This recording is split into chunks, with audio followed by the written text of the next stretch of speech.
யாரு சரியான ஆதாரமாக கொண்டு வந்து பேசல அப்படிங்கறத இப்ப நான் சொல்லி காட்ட போறது புரிஞ்சுக்கிறலாம். இறைவனுக்கு கண் இருக்கிற வாதத்தை வச்சாங்க. நம்ம என்ன சொன்னோம்? இறைவனுக்கு கண் இருக்கிறத மாதிரி குர்ஆன்ல வந்திருக்குது, அங்கே நீங்க அர்த்தம் வைக்கலன்னு கேட்க கூடாத. நாங்க வைக்கவே இல்லைடாக்கா, நாங்க வச்ச கேள்வி நீங்க வச்ச பாயிண்ட்க்கு சம்பந்தப்பட்டதா வெளியே உள்ளதா? குர்ஆன்ல கண்ணுண்டு வருது இறைவனுக்கு, அங்க கண்ணு அர்த்தம் வைக்கல. நீங்க கண்ணு இருக்குங்கிறது ஒரு ஹதீஸ் கொண்டு வந்திருக்கிறீங்க, அதுவும் கண்ணு இருக்கு நேரடி ஆதாரம் இப்ப சொல்லுவோம். 10 நிமிஷம் ஆகி போச்சுனால சொல்லல, அதனால சொல்ல மாட்டோங்கிறது இல்ல.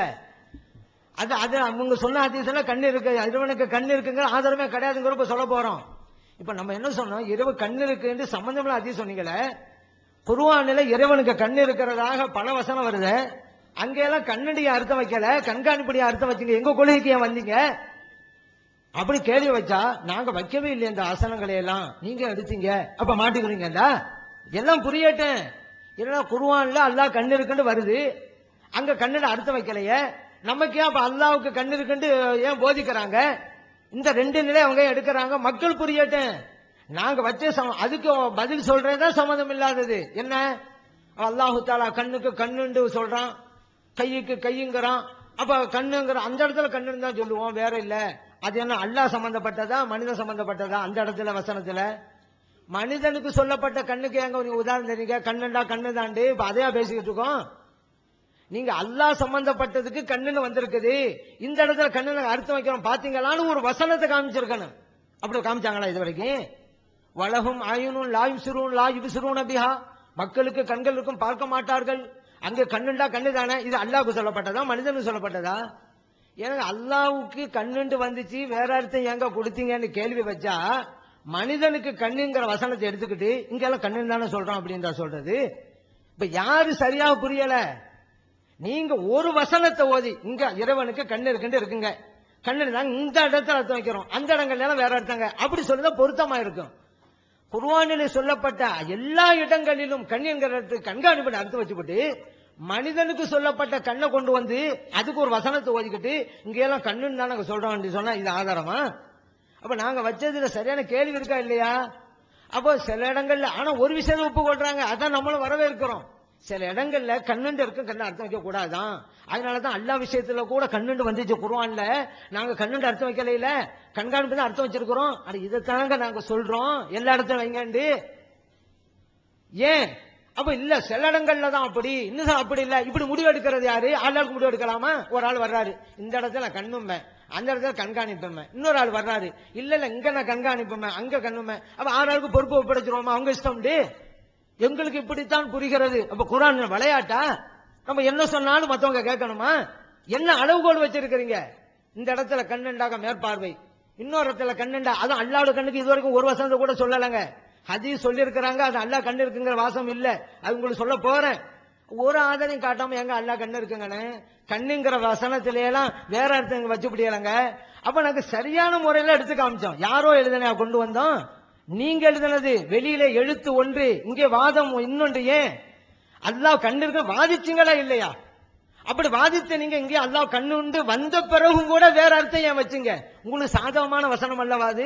அல்லாஹ் கண்ணுங்கிறோம், அல்லாவே சொல்லிவிட்டோம் அல்லாஹ் கண்ணு இருக்கு, வசதியா போச்சே, நீங்க வசனத்தை எடுத்து வைக்க வேண்டியதானே? அங்கே நீங்க கண்காணிப்பு அர்த்தம் வச்சுங்க, ஏன் எங்க கொள்கைக்கு வந்தீங்க? இதுதான் எங்க கேள்வி. நாங்க ஒண்ணு அப்பாற்பட்டு போல.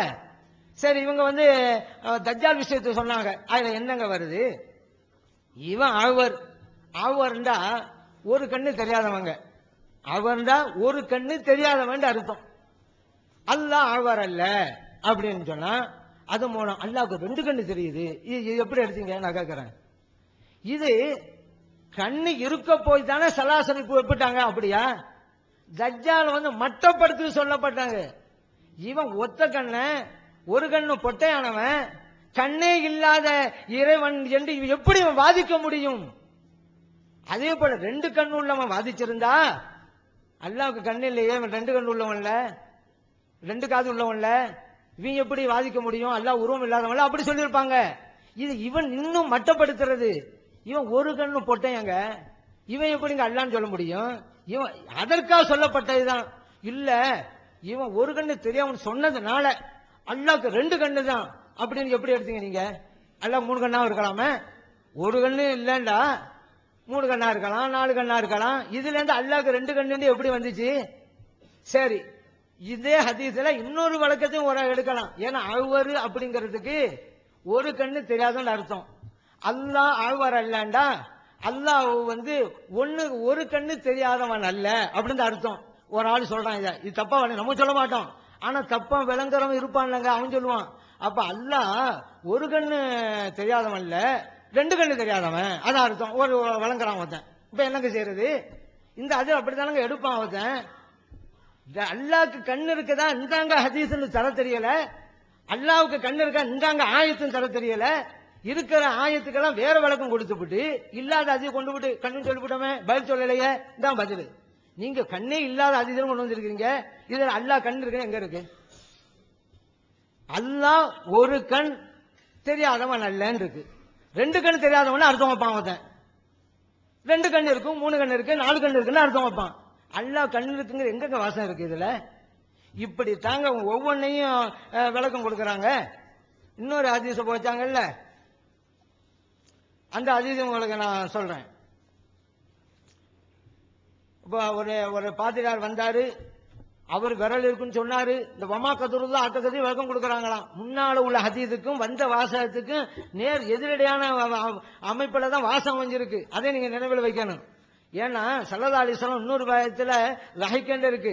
ஒரு ரிவாயத்துல ஆச்சரியப்பட்டாங்க, இன்னொரு ரிவாயத்துல லஹிக்க சிரிச்சாங்க. ஏன்? அந்த ஆளு சொன்னதுல கருத்து. இஸ்பங்கிற வார்த்தை சொன்னார்ல, தஸ்தீக்ங்கிற வார்த்தை வருது, உண்மைப்படுத்துதல், கரெக்ட்.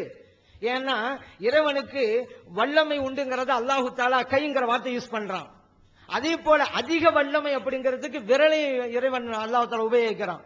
ஏன்னா கைங்கிற வல்லமை, விரலும் வல்லமை தான்.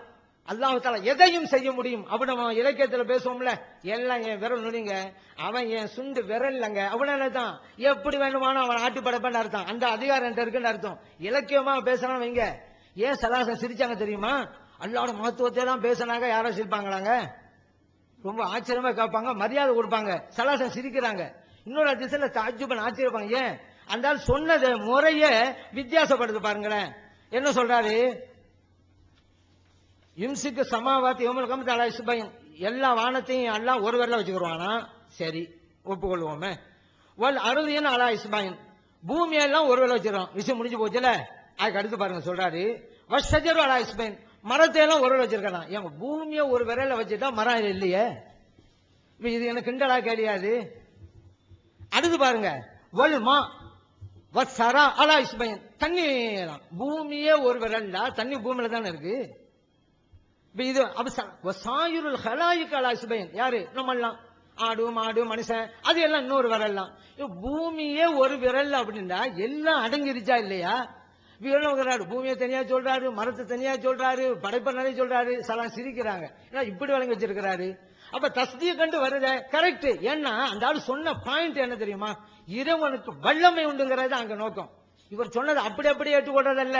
அப்படின்னா ஸல்லல்லாஹு சிரிச்சிருக்க மாட்டாங்க. அல்லாஹ்வை பத்தி சொல்லும் பொழுது கண்ணியத்தோட கேட்டிருப்பாங்க. ஏன் அல்லாஹ் வல்லமை இருக்குன்னு புரிகிறாரு, அது இப்படி விளையாட்டு மாதிரி பேசுறாரு. அது ஒரு வரல, இது வரல, பூமி ஒரு வரலன்னா எல்லாம் அடங்கி போச்சு, அதுல இன்னும் இப்படி சொல்லிட்டு இருக்கிறாரு அப்படிங்கிறாங்க. நம்மளும் அதான் சொல்ல வரோம். இவர் சொன்ன அமைப்புல கொஞ்சம் வித்தியாசம் இருக்குது. பூமி என்றால எல்லாம் முடிஞ்சு போச்சு. அப்ப ஒவ்வொன்னு தனித்தனியா சொல்ல தேவையில்லை. நம்மள்ட்ட ஒரு ஆள் சொன்னாலும் சிரிக்கத்தான் செய்வோம். அதே நேரத்தில் இறைவனுடைய வல்லமை இந்த அளவுக்கு இருக்குன்னு சொன்னார் பாருங்க, அதை நம்மளும் ஒப்புக்கொள்ளதான் செய்யறோம். அடுத்து இந்த ஹதீஸ சொல்லிவிட்டு நபியே நாம் ஸல்லல்லாஹு அலைஹி வஸல்லம் இந்த ஆயத்தை ஓதி காமிக்கிறாங்க. வமா கதருல்லா அக்க கதிரிஹி. நான் கேட்கிறேன், அந்த பாதிரி சரியா விளங்கி இருந்தா மக்கள் புரிய வேண்டிய முறைப்படி புரிந்தார்கள் அல்லாஹ் சொல்லுவானா? புரிய வேண்டிய முறைப்படி புரியலன்னு சொல்லுவானா? இது சரியா இருந்தா அந்த ஹதீஸுக்கு வசனத்துக்கு எப்படிங்க பொருந்து? சரியா சொன்னா